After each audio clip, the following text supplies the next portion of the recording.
Right. So what we're going to be doing is we're going to be talking about a wee bit more about emotions and how they work and why why you feel stuck. Right. Can everybody see that? Right. Okay. So emotions, right. Now, what we've just done a minute ago, we've got you to go back into the past and find emotions and then discover that they're still kind of raw, right? And I'm talking about emotions that go way back into early childhood. And what you'll probably find if you don't realize it is because you've had them for so long, you probably don't notice it. But these emotions are in the background all the time. They're there all the time. You don't realize it. The only time you do realize it is when you're triggered with some of the triggers we've been speaking about, and then it sort of really jumps out. But they're there in the background and they're affecting everything that you do all the time, right? So let's talk about emotions. So the best way to talk about emotions, the way I like to explain it, is that if you can imagine being a toddler for the first time, touching something that's hot. For the next 6 weeks or so, you'll experience fear, the emotion fear around anything that's hot, until you take the learning from that event. So long as you respect things that are hot, the emotions are no longer needed, it's released, and you can be around things that are hot. But what tends to happen is that the mind takes that emotion, and what it does, it files it away in a filing cabinet with intention to go back and process it, take the learning from it, and let it go. But it doesn't go back right away. So if you can imagine the same toddler a couple of nights later being in its bed, the parent puts a head in it, it thinks that the child's sleeping, switches the light off. But the toddler's still awake, it experiences fear again. It's a similar emotion. So it takes a second event of fear and it files away in the cabinet. And as it continues to go on, every time it has a similar experience of fear, it keeps filing it away in this cabinet. And it does it also with anger, sadness, fear, and guilt, and any other combination of these feelings. It keeps filing them away. And as we go through life and we get older, we have some even bigger, significant emotional events. We have some real disappointments. We lose people that are close to us. And what happens is the mind takes that emotion, whatever it is, and it files it away in this filing cabinet. And as we go through life, this filing cabinet gets bigger and bigger and bigger and bigger as all these emotions are packed in this filing cabinet. And the intention is that it's going to go back one day and release these emotions, and it never does. So if you know anybody, and it might be yourself, right, at the slightest thing, maybe bursts into tears or has rages of anger that are way out of proportion, the reason that that is happening is because you're experiencing all the sadness, the anger, the fear, or the guilt, or whatever, on all of those events that have never been processed all the way back to the first event. And that's why it's overwhelming. Now, that's basically what depression is. Depression is when you've lost something in the past, but you've never resolved it. And so all the sadness and the tears are still there. And as you go through life, you maybe have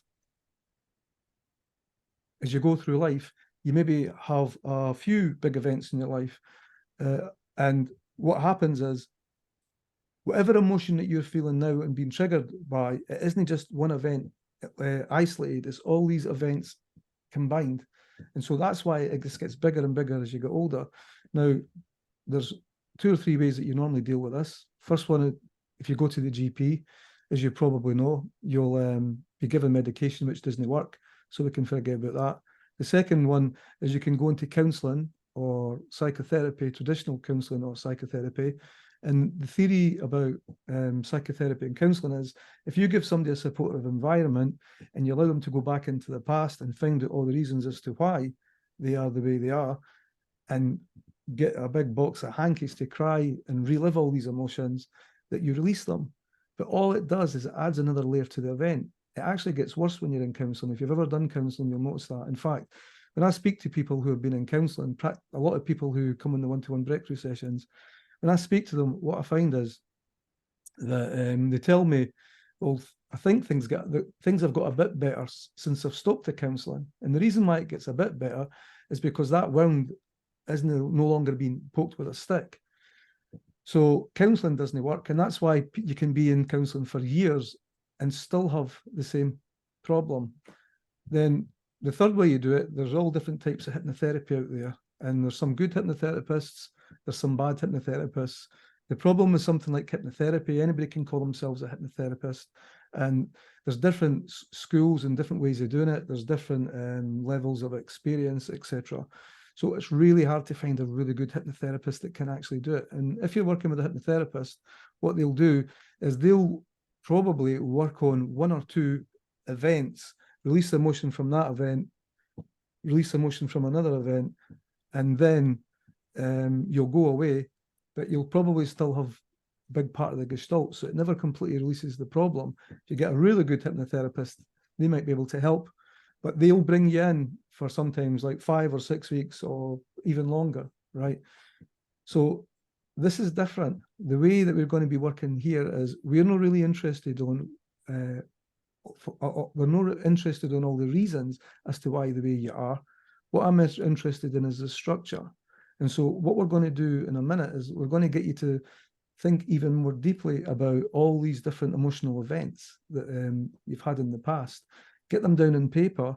And when you have them down on paper, you have the structure. And once we get the structure on paper and we can see it, we can start to pull that structure apart so you can no longer hold on to the problem.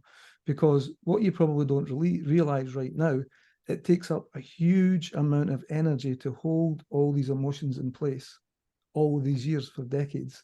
And you don't realize it, but it's using up so much of your energy now. So what we're going to be trying to do in this session, if we can't do it all in this session, by tomorrow's session, is to release all this stuff. And what we're going to be doing is we're going to be doing it by getting the structure out, and then we're going to be pulling it apart, right? So what you're going to find is I'm going to ask you some questions, and I'm going to get you to dig further deep in 5 or 10 minutes, and I'm going to get you to, like you've just already done with 1 or 2 memories, I want you to get as many memories as you can written down and revisit them and activate them again. And the idea of that is it's a bit like having a Christmas tree with lights.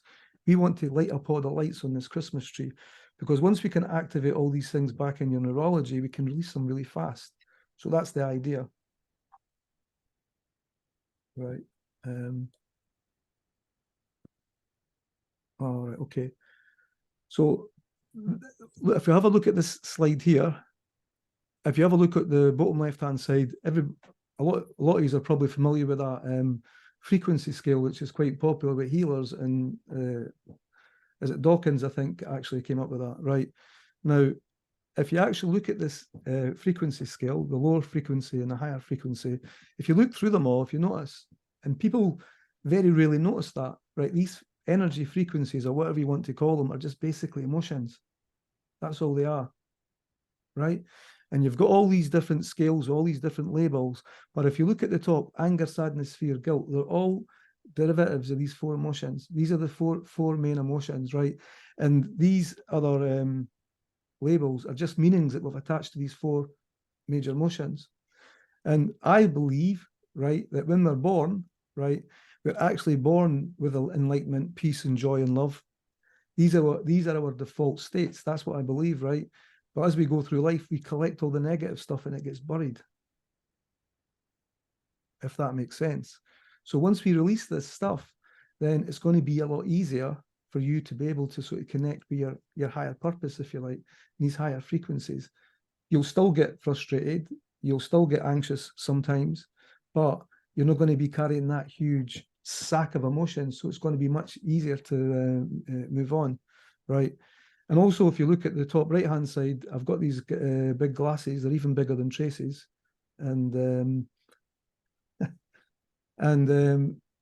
that's harsh, Brian. That's true. Your glasses are bigger, Tracy. Right, okay. But they're nice, so I like them. Right, so we've got the glasses here, right? And what the glasses represent is the fact that emotions are lenses, right? And so if you can think about all these events going all the way into the past, right? If you've ever been fitted for a pair of glasses, you know they keep fitting all these different lenses on until they get you to see what you want to see. If you think about every memory that has an emotion attached to it, it's like you're looking through all these different lenses. So if you're experiencing sadness, you're looking through sadness. So everything looks a little bit sad, right? If you're feeling angry, then everything looks like an unjust place. It's a place where you see a lot of things that make you angry, because that's how you're viewing the world. And it's the same with fear. It's the same with guilt, right? So these emotions are actually lenses, and they determine your worldview, right? They also determine what's possible, because you can only see what you can see through that lens.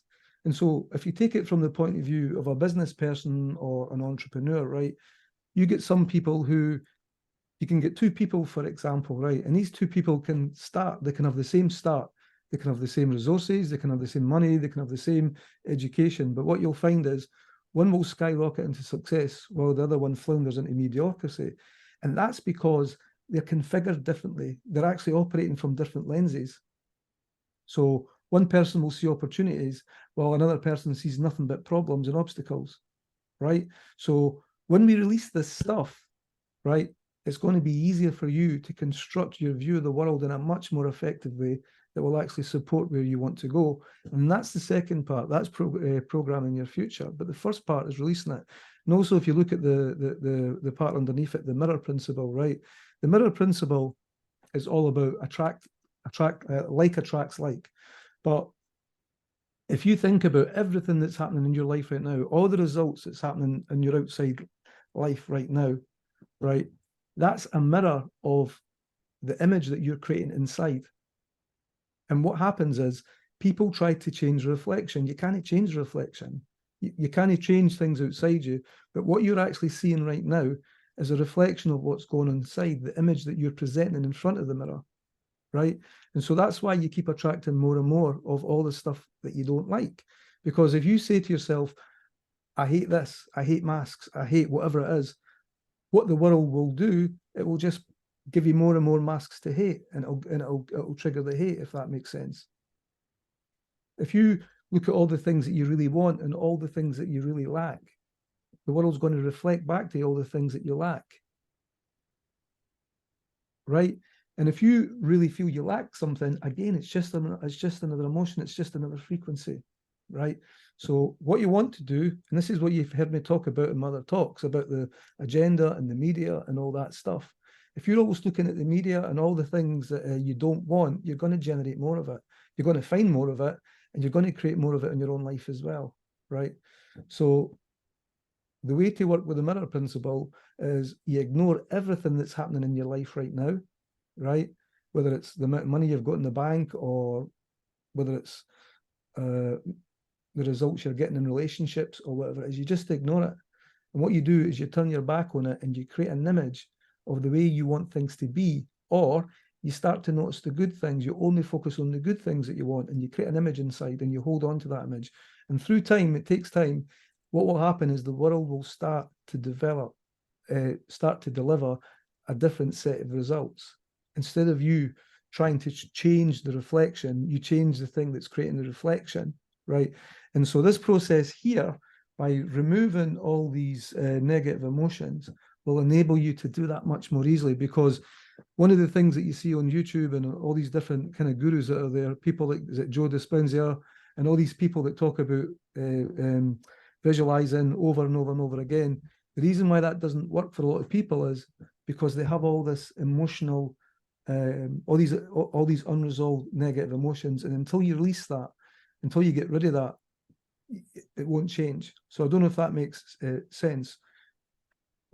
And again, this is based on anger, sadness, fear, and guilt, and that's what we're going to be working with in the rest of the session, right?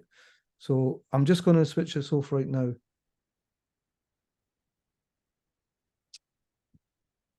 God, it's disappeared again. Oh.